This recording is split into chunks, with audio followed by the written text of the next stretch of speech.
नमस्कार, सगरमाथा प्राइम समाचारमा स्वागत छ। म जयन्ती पुरासेनी। नमस्कार, म अपेक्षा ढुङ्गाना। सगरमाथा प्राइम समाचार सुरु गरौँ अहिलेसम्मका मुख्य समाचारबाट। अमेरिकासँग एसपीपी सम्झौता सन् 2019 मा ओली सरकारले गरेको माओवादी अध्यक्ष दाहालको आरोप। एमाले वरिष्ठ उपाध्यक्ष पोखरेलद्वारा खण्डन।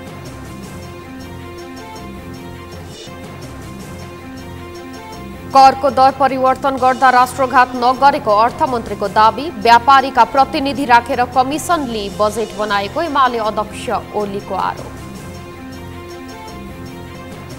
प्रहरीको लागू औषध नियन्त्रण ब्युरोद्वारा 51 किलो भन्दा बढी हेरोइन बरामद।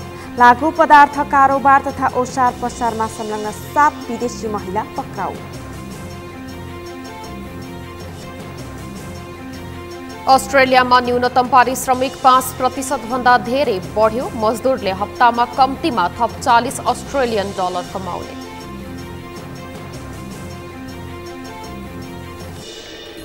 र आइसिसी पुरुष क्रिकेट विश्वकप लेग 2 अन्तर्गतको त्रिदेशीय सिरिजको अन्तिम खेलमा अमेरिकाको जित। नेपाल 39 रनले पराजित।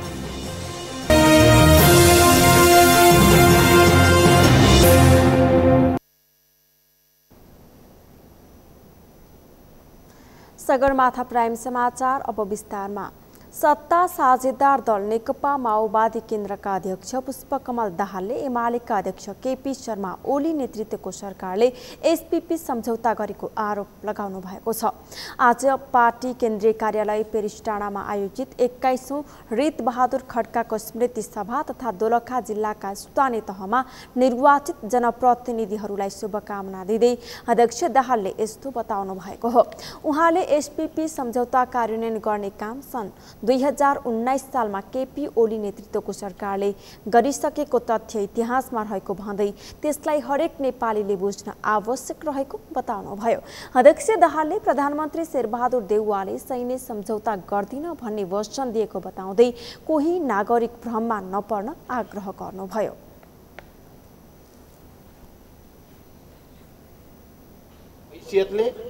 र प्रधानमन्त्रीसँग र गठबन्धनमा हाम्रो भएको छलफलमा त्यस्तो कुनै सम्झौता भएको छैन।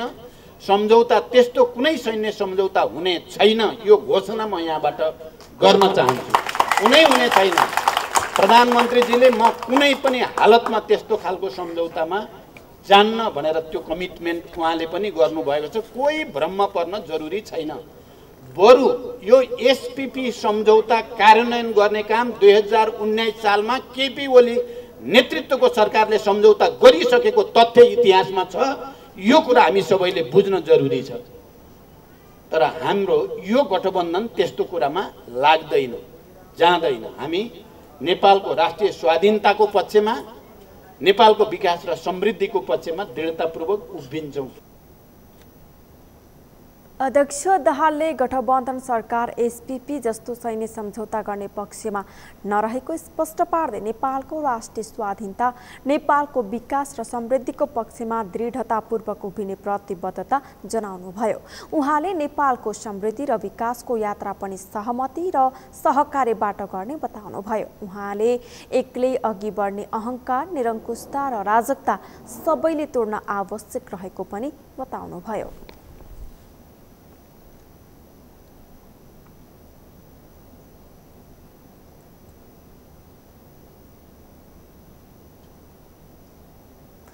नेकपा एमालेका सांसद ईश्वर पोखरेलले अमेरिकाद्वारा प्रस्तावित स्टेट पार्टनरशिप प्रोग्राम एसपीपी सम्झौता केपी ओली नेतृत्वको सरकारका पालामा अघि नबढाइएको बताउनु भएको छ।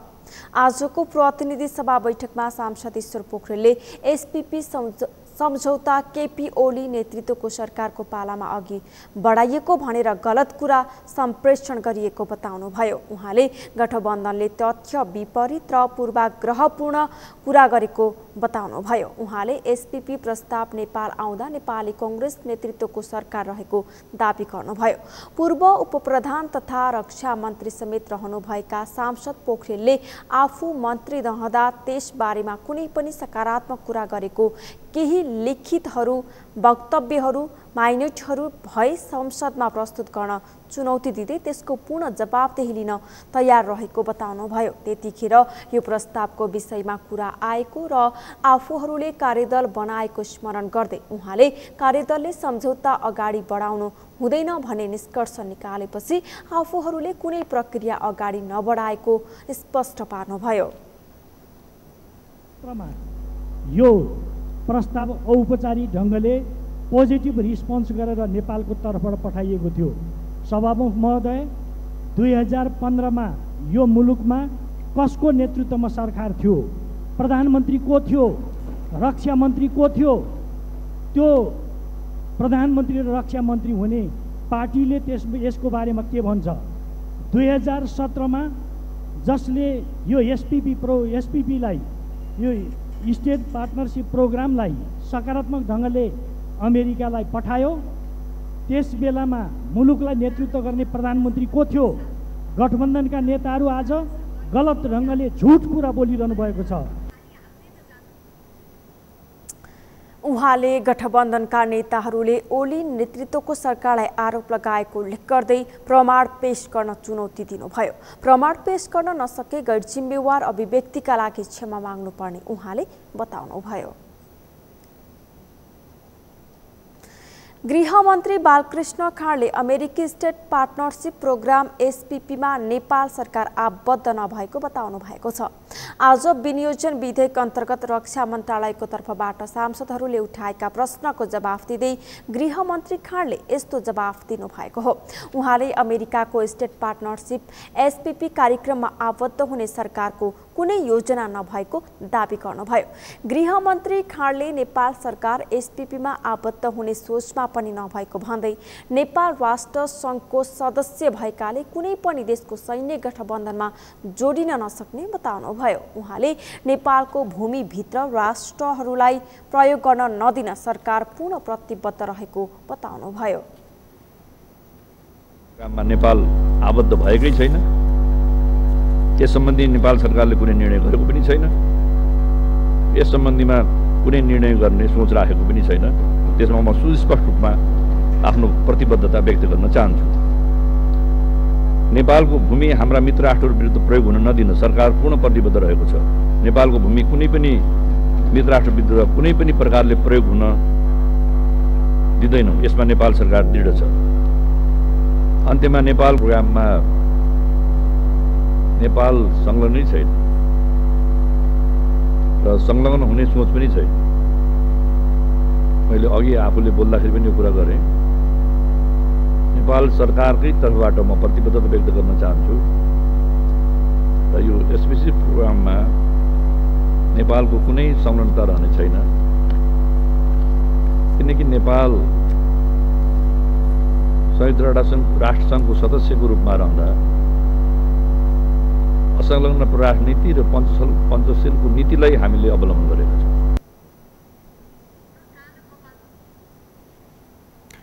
गृहमन्त्री खाँडले सांसदहरूले एमसीसी र एसपीपीलाई एकै ठाउँमा जोडेर हेर्न नहुने बताउनुभयो। उहाँले एमसीसी नेपालको गरिबी निवारण, रोजगारी वृद्धि, भौतिक पूर्वाधारको विकास र विद्युत सडकमा अनुदान दिने सहमति भएको बताउनुभयो। मन्त्री खाँडले एमसीसी परियोजना आर्थिक र विकास परियोजना भएकाले संयुक्त राष्ट्रसङ्घमा छलफल भएर अगाडि बढेको जिकिर गर्नुभयो। मन्त्री खाँडले एसपीपी सैन्य कार्यक्रम भएको र नेपाल एसपीपीको सदस्य नभएकाले नेपालको सरोकारको विषय नभएको बताउनुभयो। अर्थमन्त्री जनार्दन शर्माले आफूले करको दर परिवर्तन गर्दा राष्ट्रघात नगरेको दाबी गर्नुभएको छ। आज प्रतिनिधि सभाको बैठकमा सांसदहरूले उठाएको मन्त्रालयगत प्रश्नको जवाफ दिँदै मन्त्री शर्माले करको दर परिवर्तन गर्दा कुनै किसिमको राष्ट्रघात नगरेको बताउनु भएको हो। उहाँले राजस्वका दरहरू परिवर्तन गर्ने आवश्यक प्रक्रिया अनुसार सम्बन्धित विभागीय प्रमुख तथा सचिवहरू सहितको कमिटीबीच छलफल गरेर निर्धारण गरेको दाबी गर्नुभयो। बताउनुभयो। मन्त्री शर्माले राजस्वको दर परिवर्तन नगर्ने प्रचलन अनुसार परिवर्तन गरेका दर रेटप्रति आफू पूर्ण जिम्मेवार र जवाफदेही रहेको बताउनुभयो। उहाँले देशको डलरको सञ्चित आयात उत्पादन र औद्योगिक वातावरणलाई कसरी अगाडि बढाउने भन्ने विषयलाई समेत ध्यानमा राखेर करका दरहरू परिवर्तन नगरेको दाबी गर्नुभयो।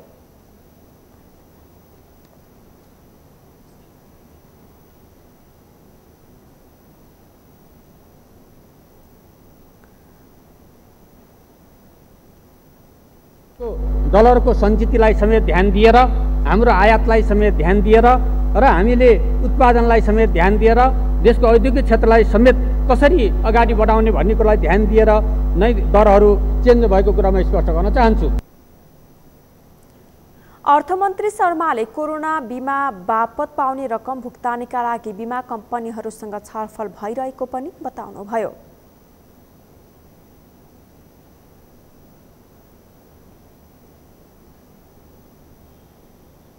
छलफल भइरहेको र छलफलले एउटा त्यसलाई भुक्तानी गर्ने बारेमा एउटा सेड्युल तयार गरिरहेको सन्दर्भमा उहाँहरूको सहमति अनुसार छिटै त्यस सम्बन्धी भुक्तानी गर्ने गरी व्यवस्था गरेको कुरा म स्पष्ट गर्न चाहन्छु।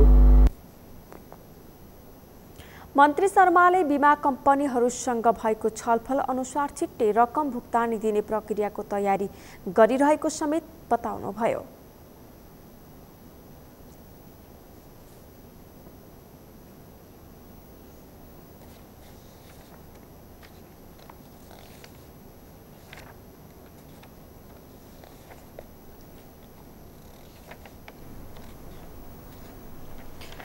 नेकपा एमालेका अध्यक्ष केपी शर्मा ओलीले सरकारले व्यापारीको प्रतिनिधि राखेर कमिसन लिई बजेट बनाएको आरोप लगाएका छन्। आज काठमाडौँमा आयोजित स्थानीय तहमा निर्वाचित पार्टीका जनप्रतिनिधिहरूको प्रशिक्षण कार्यक्रममा अध्यक्ष ओलीले बजेट निर्माणमा सरकारले कमिसन खाएको आरोप लगाएका हुन्। यसैबीच अध्यक्ष ओलीले आउँदो प्रदेश र प्रतिनिधि सभाको चुनावको तयारीमा लाग्न पनि नेता तथा कार्यकर्ताहरूलाई निर्देशन दिएका छन्। एक रिपोर्ट।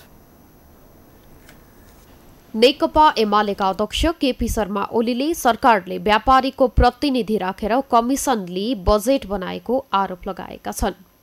बिहिबार काठमाडौँमा आयोजित स्थानीय तहमा निर्वाचित पार्टीका जनप्रतिनिधिहरूको प्रशिक्षण कार्यक्रममा अध्यक्ष ओलीले बजेट बनाउँदा अनाधिकृत व्यक्तिहरू राखेको तथा व्यापारीका प्रतिनिधि राखेर करका दर सेटिङमा राखेको दावी गरे। उनले संसारका कुनै राज्य प्रणालीमा बजेट बनाउनु पूर्व व्यापारीका प्रतिनिधि राखेर बनाउने प्रचलन नरहे पनि नेपालमा कमिसन खाएर बजेट निर्माण गर्ने प्रणालीको खिल्ली उडाएको बताए। अध्यक्ष ओलीले बजेट अर्थमन्त्री, अर्थ सचिव, राजस्व सचिव आदिले तयार गर्ने भए पनि अनाधिकृत मान्छे ल्याएर करका दर सेटिङमा तोकिएको भन्दै बजेट बनाउँदा नै व्यापारीहरू बोलाएर बनाएको प्रति आपत्ति जनाए। विश्वमा कहीँ नसुनिएको बजेट बनाउँदाखेरि बजेट बनाउने अधिकारीहरू राखेर होइन, बाहिरका अनधिकृत मान्छे राखेर बजेट बनाइन्छ। दुनियाँमा कोही कल्पना गरिँदैन। बजेट अर्थमन्त्री, अर्थ सचिव, राजस्व सचिव आदिले तयार गर्छ। अब त्यस ठाउँमा त्यस्ता मान्छेहरू बाहेक अरू नै प्रकारका मान्छेहरू, अनधिकृत मान्छे ल्याएर करका दर सेटिङमा तोकिन्छ, व्यापारीसँग सेटिङ मिलाएर करका दर तोकिन्छ, कमिसन खाएर करका दर तोकिन्छ। त्यस्तो त कुनै राज्य, कुनै प्रणालीमा पनि कल्पना गर्न सकिँदैन। यो त पञ्चायत कालमा पनि हुँदैन थियो, यो कहिले पनि हुँदैन। जहाँ बजेट पेश गरिन्छ र एउटा चलन हुन्छ, बजेट प्रस्तुत गर्नभन्दा अगाडि प्रधानमन्त्रीले क्याबिनेटको बैठक राख्छ, त्यहाँ ब्रिफिङ गरिन्छ। बजेट करका दरहरू होइन, त्यो ब्रिफिङ गरिन्छ र करका दरहरू मोटामोटी इन्डिकेसन मात्रै गरिन्छ र त्यसलाई पास भएको मानिन्छ। अध्यक्ष ओलीले पार्टीका नेता घनश्याम भुसालप्रति लक्षित गर्दै कतिपय व्यक्तिहरू पार्टीले दिएको ओहदा र सुविधाहरू उपभोग गरी पार्टीको अपमान र बेइज्जत गरिरहेको बताए। केही समय अघि नेता भुसालले एमाले पराजित हुनुको कारण पार्टी अध्यक्ष ओलीको कमजोरी र घमण्ड भएको प्रतिक्रिया दिनुभएको थियो। त्यसको प्रत्युत्तरमा अध्यक्ष ओलीले पार्टीले दिएको हैसियतमा पार्टीको विरोध र पार्टीको नेतृत्वलाई बदनाम गर्न तथा विस्थापित र धाँधली गर्न लागि परेको आरोप लगाए। यस्तै अध्यक्ष ओलीले पार्टीमा गरेको गद्दारीको हिसाब किताब समय चक्रमा हुने समेत चेतावनी दिए। अहिले पनि देखिरहनु भएको छ तपाईँहरू, कतिपय व्यक्तिहरू पार्टीमा बसेका छन्, पार्टीले दिएका पद ओहदा सुविधाहरूको उपभोग गरिरहेका छन्, त्यो हैसियत प्रयोग गरिरहेका छन्। पार्टीको कसरी अपमान हुन्छ, पार्टीको कसरी बेइज्जत हुन्छ, पार्टीको कसरी विरोध हुन्छ, हो त्यही काम पनि गरिरहेका छन्। पार्टी नेतृत्वलाई कसरी बदनाम गर्न सकिन्छ, विस्थापित गर्न सकिन्छ, दानवीकरण गर्न सकिन्छ, कसरी त्यसलाई अलोकप्रिय बनाउन सकिन्छ, ती कामहरू पार्टीभित्र बसेर गरिरहेका छन्। यसको समयक्रममा समयले त्यसको हिसाब किताब गर्नेछ। अध्यक्ष ओलीले एमसीसी पास भएपछि गठबन्धन सरकारले मौका छोपेर बाह्य सेना उपस्थित गराउने किसिमका गतिविधि गरिरहेको भन्दै एमालेले त्यस्ता गतिविधि विरुद्धमा अगुवाई गरिरहेको बताए। उनले देशको हित विरुद्धमा कुनै पनि काम नहोस् भन्ने कुरामा पार्टी सजग रहेको भन्दै आउँदो प्रदेश र प्रतिनिधि सभाको चुनावको तयारीमा लाग्न पनि नेता तथा कार्यकर्तालाई निर्देशन दिए। यही मौका छोपेर तपाईहरुले सुनिरहनु भएको छ, यहाँ बाह्य सेना उपस्थित गराउने खालका सम्झौता आदि इत्यादि गर्न खोजिएको छ भनेर त्यसको सम्बन्धमा हाम्रो पार्टीले बोलिराखेका छ। हाम्रा जनसंगठनहरू मैदानमा उत्रिराखेका छन्, हाम्रा सांसदहरू संसदमा प्रश्न उठाइराखेका छन् र त्यस्ता कुराहरूको विरोध गरिरहेका छन् र जनतामा एक खालको अब यस सम्बन्धी जागरण आइरहेको छ र हाम्रो पार्टीले यस्तो कुराहरूको अगुवाई गरिरहेको छ, नेतृत्व लिइरहेको छ कि देश हितको विरुद्ध कुनै पनि काम कारबाही क्रियाकलापहरू हुन नपाउन् भन्ने कुरामा हामी सजग छौँ, ध्यान दिइरहेको छ। यसर्थ अब आउँदो निर्वाचन जो महासङ्ग्रामको रूपमा हाम्रो अगाडि उपस्थित हुँदैछ त्यसको तयारीमा हामी जानेछौँ।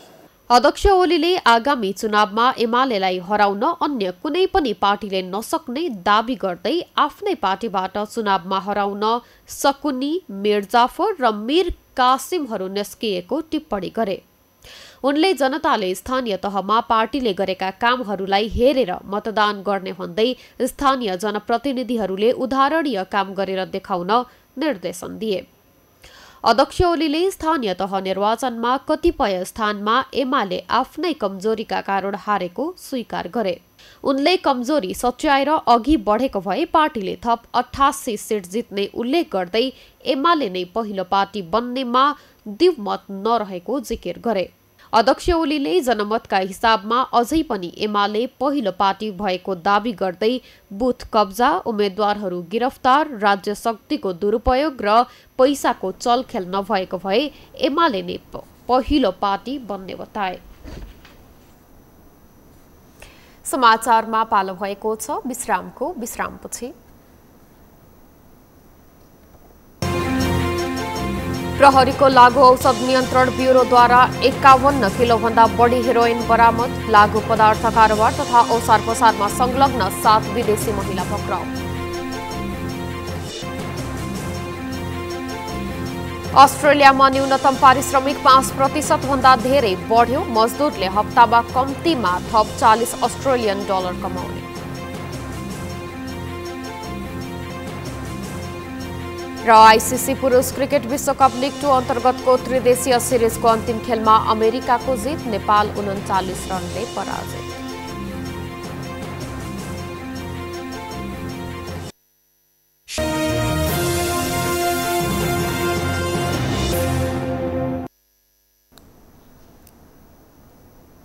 विश्रामपछि सगरमाथा प्राइम समाचारमा पुनः स्वागत छ। अब बाँकी समाचार।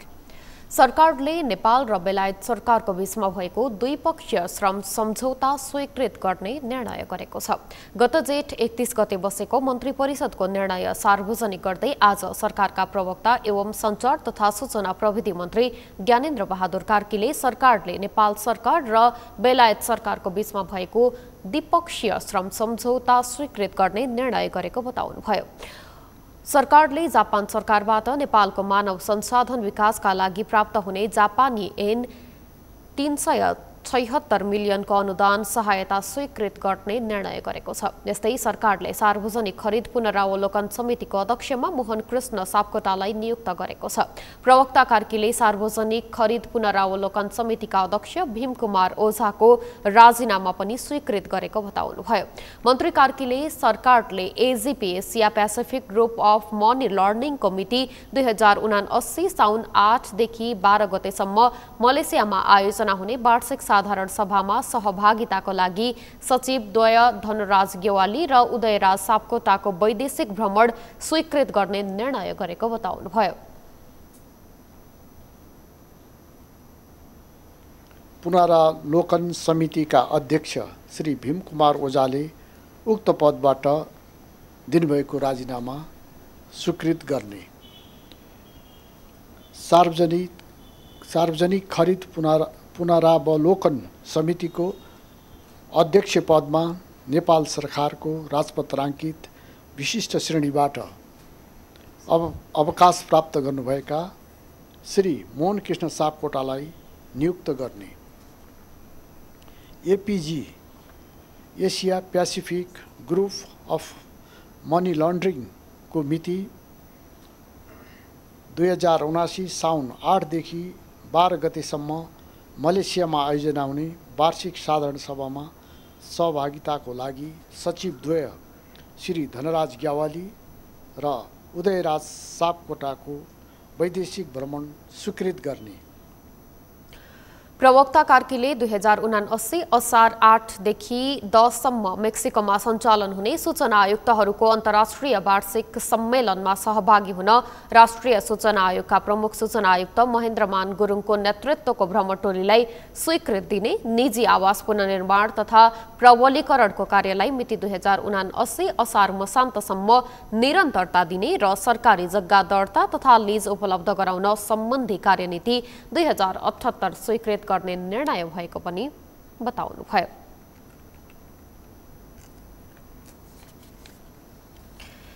नेपालको संविधानमा मुलुकको सार्वभौम अधिकार जनतामा निहित रहेको उल्लेख छ, तर राजनीतिक नेतृत्वले आफ्नो स्वार्थ अनुकूल मुलुक चलाउँदै आएका छन्। जनताको माग र आवश्यकता अनुसार कदम चाल्नुपर्ने नेतृत्व स्वार्थ केन्द्रित भन्दा मुलुक विभिन्न सङ्कटको भुमरीमा पर्दै आएको छ। देशको हित विपरीतका आयोजनामा समेत नेतृत्वले सम्झौता गर्ने र ती सम्झौताहरू कार्यान्वयन गर्न लागि पर्ने नेतृत्वका कारण देश अझै सङ्कटमा पर्ने त होइन भन्ने चिन्ता बढेको छ। नरेन्द्र महताराको रिपोर्ट। मुलुक र जनतालाई समस्या पर्दा त्यसको समाधान गर्नका लागि नेतृत्व चयन गर्ने गरिन्छ। नेतृत्वले आवश्यकता अनुसार मुलुक र जनताका महत्त्वपूर्ण मुद्दाहरू उठान गर्न पहल कदमी थाल्नुपर्छ भनिन्छ। तर नेपालमा विगतदेखि नै राजनीतिक नेतृत्वले देश र जनताको हित विपरीतका सम्झौताहरू गर्दै आएको पाइएको छ। त्यति मात्र होइन, मुलुकले धान्दै नसक्ने गरी वैदेशिक ऋणको भारी बोकाइएको नेतृत्वमाथि आरोप लाग्ने गरेको छ।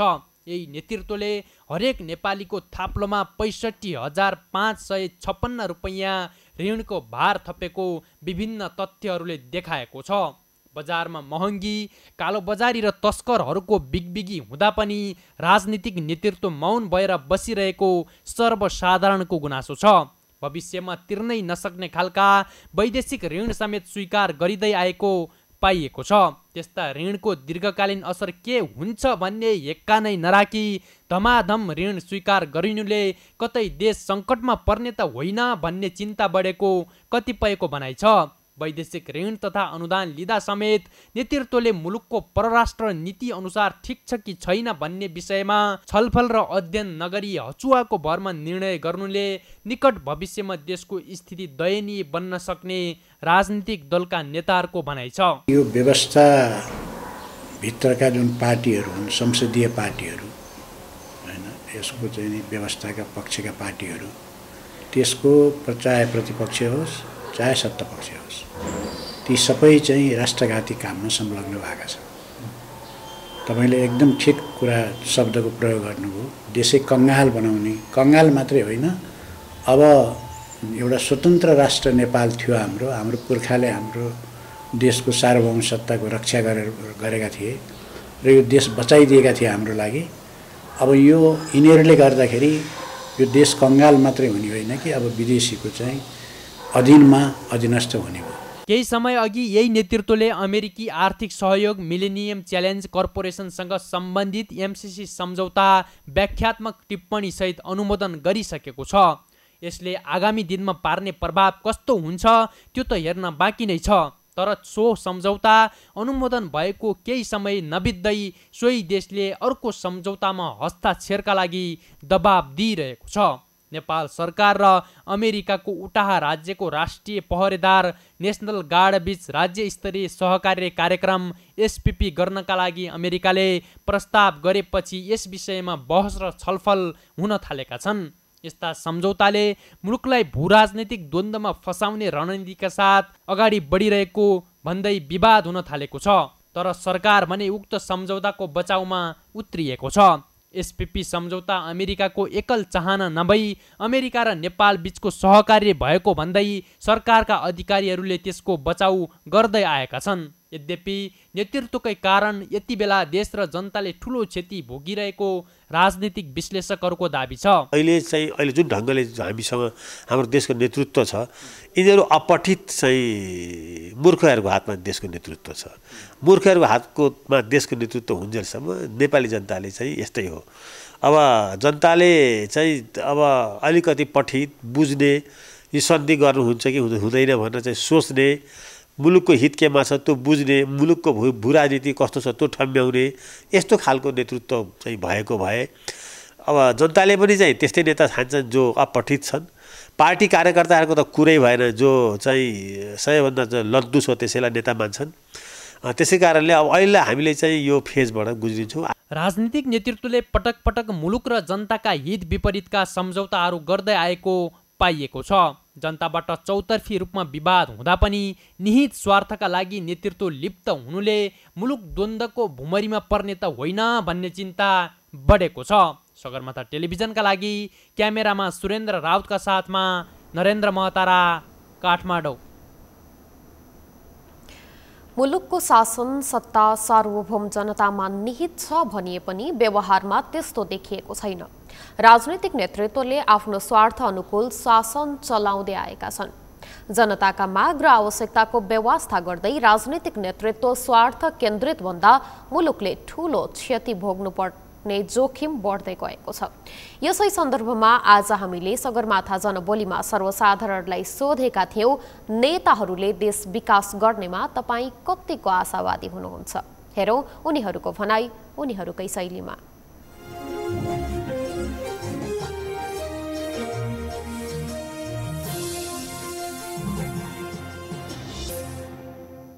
जबसम्म प्रतिभाशाली युवाहरू यहीँ फर्कन्नन्, जबसम्म ती श्रम यहीँ काममा आउँदैन, रोजगारी सिर्जना हुँदैन, यहीँ उद्यम गरिँदैन, तबसम्म यो देश कसरी बन्छ?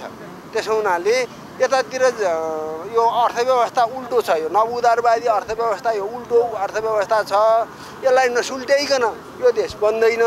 यी कुनै पनि यो सुल्ट्याउने पक्षमा छैनन् र यो कुनै पनि संसदवादी राजनीतिक दलहरूसँग म आशावादी छैन। यसले चाहिँ राष्ट्रियतासँग चाहिँ नेताहरू अलिकति स्थिति संवेदनशील भएका छैनन् कि जस्तो देखाइरहेको छ क्या।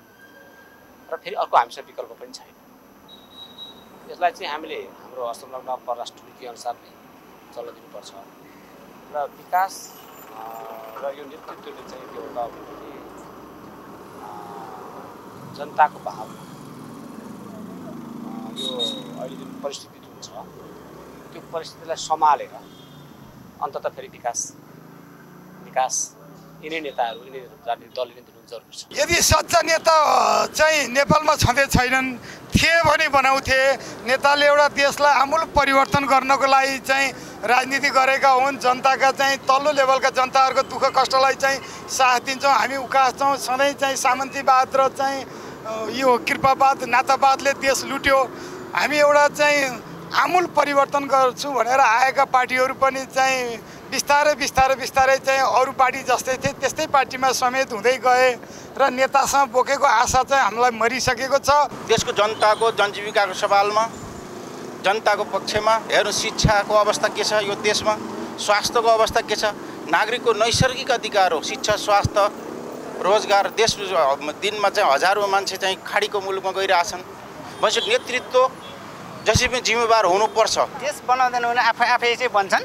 गरिब जनतालाई महँगीले यत्रो भइरहेछ, जनतालाई बिहानको मार बेलुका खान नसक्ने स्थिति आइसक्यो। हेर्नुहोस्, अब उनीहरू आफू बन्छन्, जनतालाई केही पनि भन्दैन।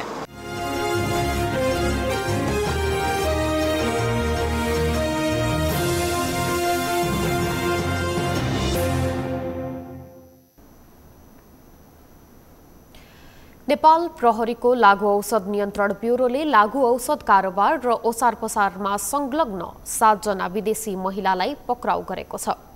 प्रहरीले 2 दिनको अपरेसनबाट अहिलेसम्मको इतिहासमा सबैभन्दा ठूलो परिमाणमा अवैध लागु औषध बरामद गरेको छ। ब्युरोको टिमले 51 किलोग्राम भन्दा बढी मात्रामा हेरोइन बरामद गरेको हो। पुष्कर खतिवडाको रिपोर्ट। नेपाल प्रहरीको लागु औषध नियन्त्रण ब्युरोले हालसम्मकै सबैभन्दा ठूलो परिमाणको लागु औषध हिरोइन बरामद गरेको छ। प्रहरीले 2 दिनको अपरेसनबाट इतिहासकै सबैभन्दा ठूलो परिमाणको अर्थात् 51 किलोग्राम भन्दा बढी मात्रामा हिरोइन बरामद गरेको हो। प्रहरीले लागु औषध कारोबार र ओसार पसारमा संलग्न 7 जना विदेशी महिलालाई पक्राउ गरेको छ। प्रहरीले बरामद गरेको 51 किलोग्राम हिरोइनको मूल्य 1 अर्ब 2 करोड भन्दा बढी रहेको प्रहरीको अनुमान छ। अहिलेसम्मको अनुसन्धानबाट 7 जना पक्राउ परेको छ। 51 केजी बरामद छ। 6 वटा ग्रुप छ। यसलाई सञ्चालन गर्ने व्यक्तिहरू 5 जना भेटिएको छ साउथ अफ्रिकामा। यति चाहिँ मैले भन्न सक्छु। र अन्तर्राष्ट्रिय विमानस्थल त्रिभुवन अन्तर्राष्ट्रिय विमानस्थलको कुरा गर्नुपर्दा हामी विभिन्न निकाय युनिटहरू छौँ, समन्वय गरेर काम गर्छौँ। प्रहरीले त्रिभुवन अन्तर्राष्ट्रिय विमानस्थलमा रहेका विभिन्न निकाय तथा इकाइहरूसँगको समन्वयमा उक्त 51 किलो हिरोइन र ओसार पोसारमा संलग्न 7 जना महिला पक्राउ गरेको जनाएको छ। 29 गते आएको र 30 गते पक्राउ परेको 2 जना व्यक्ति चाहिँ सँगै आएको थियो, जुन 16 केजी फेला परेको थियो। सीबीसी भन्ने र मुरेल भन्ने व्यक्ति यो चाहिँ एउटै ग्रुपका हुन्। अरू सबै बेग्लै बेग्लै ग्रुपमा हुन्। 6 वटा ग्रुप छ। 6 वटा ग्रुप मात्रै 7 जना पक्राउ परेको हो। तर त्यति मध्येमा पनि यहाँ रहेको अरू 3 जना साबालाला, रोजिना र मुरेन चाहिँ एउटै ग्रुपको मान्छे हो। उनीहरूलाई सञ्चालन गर्ने मान्छे, उनीहरूलाई गाइड गर्ने मान्छे एउटै फेला परेको छ। नेपालभित्र भएको लागु औषध बरामदको यो त प्रतिनिधि उदाहरण मात्र हो। यस अघि पनि देशभर हरेक दिन जसो कहीँ न कहीँ लागु औषध कारोबारीहरू पक्राउ पर्ने र उनीहरूको साथबाट लागु औषध बरामद हुँदै आएको छ। आर्थिक वर्ष 2074-75 यता 2079 को वैशाख मसान्तसम्म दर्ता भएका 15,680 मुद्दामा 758 भारतीय नागरिक 65 विदेशी सहित कुल 23,838 जना लागु औषध कारोबारमा संलग्नहरू नियन्त्रणमा आएको ब्युरोले जनाएको छ।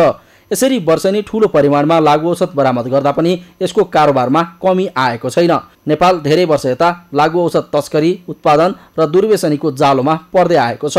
नेपालमा गाँजा, अफिम लगायतका लागु औषध उत्पादन हुने र औषधिजन्य लागु औषधको प्रयोग भने नेपालमा बढ्दो छ। यस्तै कतिपय लागु औषध नेपालमा नै उत्पादन समेत हुने गरेको छ। गाँजा र अफिम नेपालमा नै खेती हुने गरेको छ भने भारतबाट औषधिजन्य लागु औषध आउने गरेको छ। यी लागु औषधलाई 20 देखि 30 वर्षसम्मका युवाले बढी प्रयोग गर्छन्। सगरमाथा टेलिभिजनका लागि क्यामेरामा प्रताप लामाका साथमा पुष्कर खतिवडा, काठमाडौँ।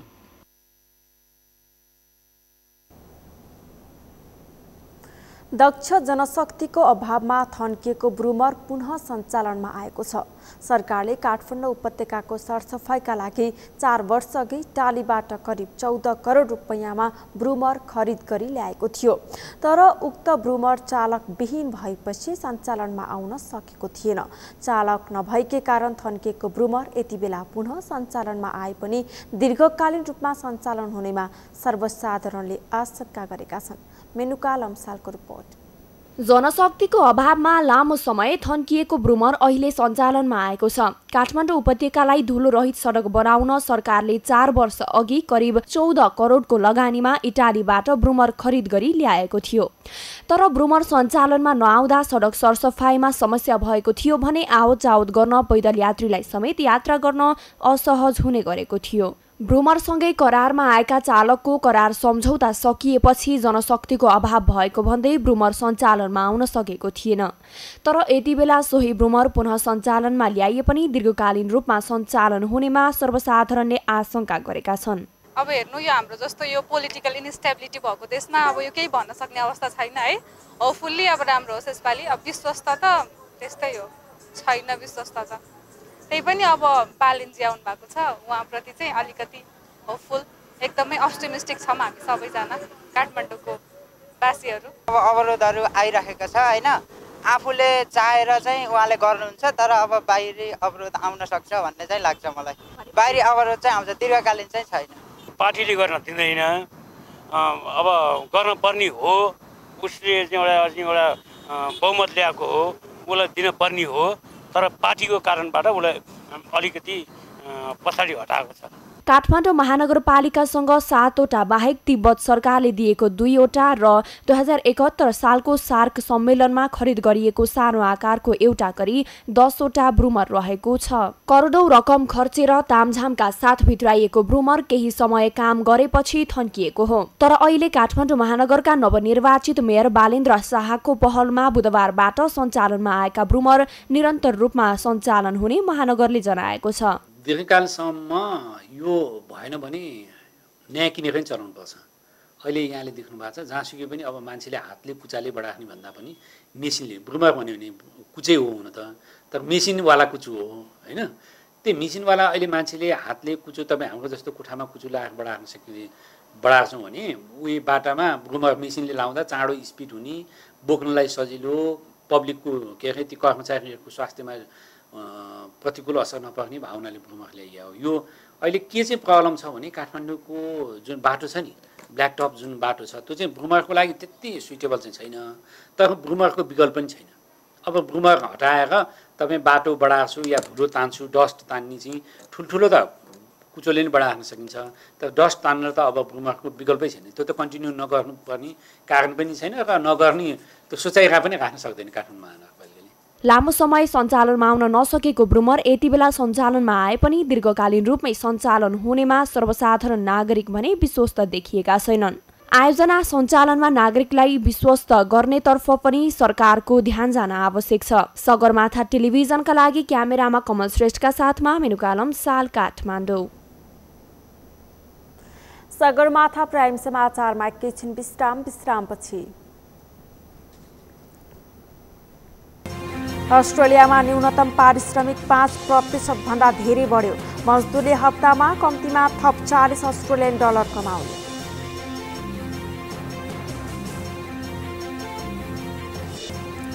र आइसिसी पुरुष क्रिकेट विश्वकप लेग 2 अन्तर्गतको त्रिदेशीय सिरिजको अन्तिम खेलमा अमेरिकाको जित, नेपाल 39 रनले पराजित।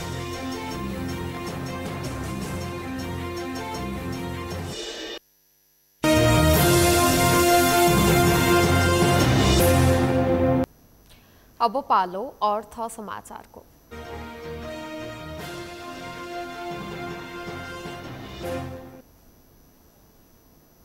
पछिल्लो 2 साता निरन्तर गिरावट आएको नेप्से परिसूचकमा सामान्य वृद्धि भएको छ। आज नेप्से परिसूचक 12.57 अङ्कले बढेर 1978.94 बिन्दुमा पुगेको हो। त्यस्तै सेन्सेटिभ इन्डेक्स 2.93 अङ्कले बढेको छ भने फ्लोट इन्डेक्स 0.86 अङ्क र सेन्सेटिभ फ्लोट इन्डेक्स 0.85 अङ्कले बढेको छ। आज कारोबारमा आएका 221 कम्पनीको 35,94,594 किता शेयर 1 अर्ब 18 करोड 71 लाख रुपैयाँको सेयर खरिद बिक्री भएको छ। कारोबार रकम भने अघिल्लो दिनको भन्दा कम रहेको छ। बुधबार करिब 1.5 अर्बको सेयर कारोबार भएको थियो। आज नेप्सेका 13 उपसमूह मध्ये लगानी उपसमूह बाहेक 12 उपसमूहको परिसूचक हरियाली भएको छ, जसमा अन्य उपसमूहको सूचक सबैभन्दा धेरै 2.52% ले बढेको छ। यता व्यापार उपसमूहको सूचक 1.48% ले बढेको छ भने बाँकी सबै उपसमूहको सूचक 0% भन्दा बढीले बढेका छन्।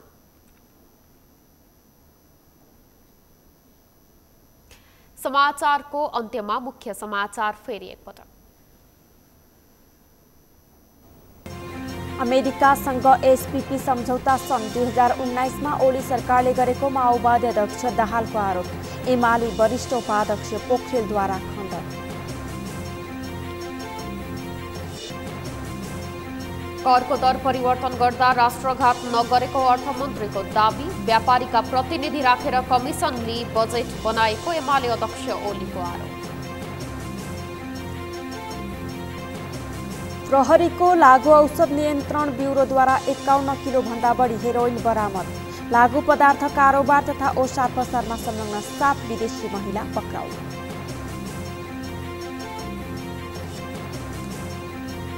अस्ट्रेलियामा न्यूनतम पारिश्रमिक 5% भन्दा धेरै बढ्यो। मजदुरले हप्तामा कम्तीमा थप 40 अस्ट्रेलियन डलर कमाए।